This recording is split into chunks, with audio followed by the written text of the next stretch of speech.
Next program: Fishback Pro, flexibility, strength, balance, and coordination. قبل شوية جيت عند الدكتور الأخصائي العظام، فنصحني قال لي انزل عند الدكتور محمد حمدي. ها؟ اي نعم، الدكتور اخصائي العلاج الطبيعي. شخصك بيه الدكتور محمد حمدي؟ والله مبدئيا قال لي لابد انك يعني تقليل الوزن، هذا شيء اساسي. لا، تشخيص ايه؟ حالتك ايه اللي انت رحت تشتكي فيها؟ قال لي عرق النساء. انت كان عندك عرق النساء؟ اي عندي. مسمع في رجلك مين؟ لا، في الرجل اليسار اكثر شيء. في الم في الظهر؟ الم في الظهر من هنا الى اخر الرقبه. بتشتكي منه بقالك قد ايه؟ والله فتره طويله جدا، يعني سنين. شهرين؟ لا سنين اكثر، والله تقريبا اكثر من 10 سنوات. الله اكبر حقيقه. وطبيعه العلاج بتاعك ايه؟ ادويه؟ والله اكثر شيء بس كل بعد فتره استخدم الحجامه، بس ما حجامه يعني ما لقيت يعني تجيب نتائج معك؟ لا ابدا. نعم. يعني ممكن فتره محدوده بسيطه. وزنك زاد عن الاول؟ والله هو وزني زاد انا حقيقه، ممكن يكون هذا سبب رئيسي من الاسباب. فسبحان الله. شغلك في جلوس؟ طبيعه شغل انا يعني بشتغل يعني فيها جلوس وفيها اكثر شيء جلسه. عموما انا نزلت قال لي انزل عند الدكتور الاخصائي العلاج الطبيعي، فسبحان الله مجرد دخلت عنده، والله العظيم يعني انا ما لي اي فائده من هذا الكلام، يشهد الله يعني. ايش سوالك يعني؟ مجرد يعني ايوه، يعني قال لي مجرد اجلس على الكوره، اعطاني كوره في البدايه يعني شويه كره طبيه. كره طبيه ايوه. سويس بول، كره سويسريه او طبيه. ايوه نفس الاسم.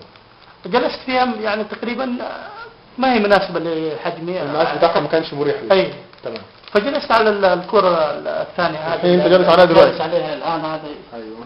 فوالله العظيم آلام السنين كلها ال10 سنوات، أول ما عدت حسيت يعني حسيت آلام ال10 سنين هذه اللي بعاني فيها يعني في لحظات راحت. فسبحان الله العظيم يعني حقيقة التوفيق بعد الله سبحانه وتعالى لما كلمنا الدكتور اخصائي العلاج الطبيعي بهذه الكورة.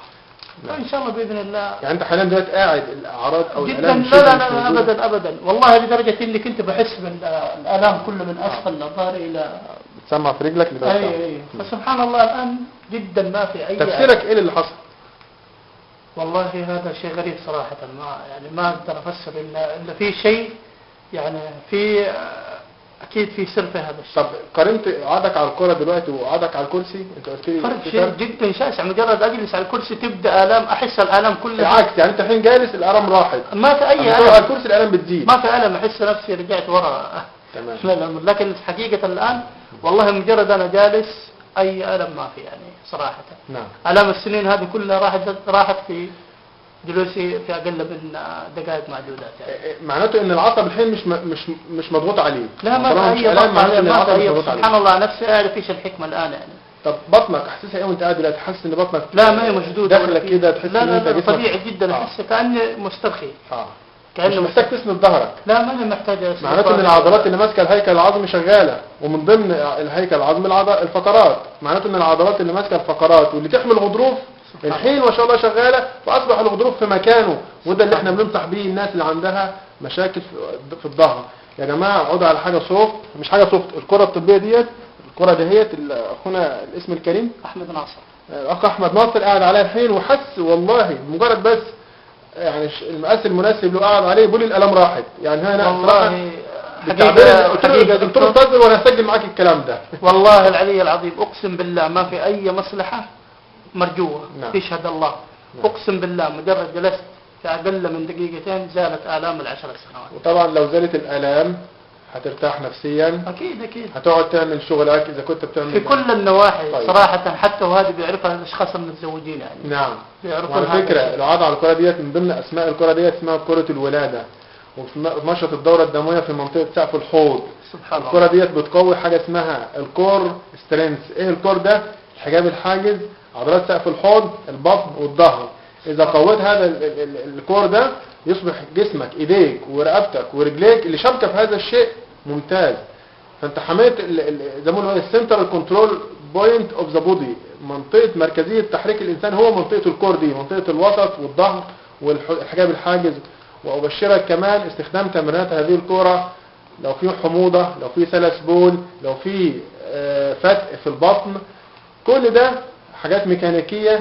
اللي عنده كمان بواسير واللي عنده دوالي في رجليه بيرتاح لان انت قاعد على حاجه طريه ما بتحجبش الدورة الدموية وما بتثقل على الجسم بصفة عامة. تمام. وانت قاعد دلوقتي في حالة تركيز، مخك والمخيخ في حالة اتصال ما بين جسم الانسان، اشارات حسية طالعة من تحت لفوق، فاللي فوق بيدي اوامر اوزن. فانت قاعد دلوقتي بشكل ايه يعني زي ما بيقولوا سموها ضمن يوجا بول، يعني قاعد واحد في حالة استرخاء، ولو انت عملت نطنطة كده هتلاقي في حالة ان جسمك في حالة استرخاء ذهني كده.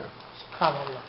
يعني حقيقة أنا والله أنصح كل من يعاني التعب والآلام هذه يستخدم أول شيء يراجع الأخصائي العظام، من ثم تمام. تحويله إلى الدكتور طيب. الأخصائي العلاج. هل دي محتاجة تشخيص الحالة مبدئيا، ولا انت بتقارنتها بالجلوس وخلاص؟ هي يعني هل محتاجة تشخيص الحالة ان انت عندك انزلاق او ما عندكش انزلاق، ولا مجرد ان هي حاجة طبية قعدت عليها صوفت طريق ارتحت؟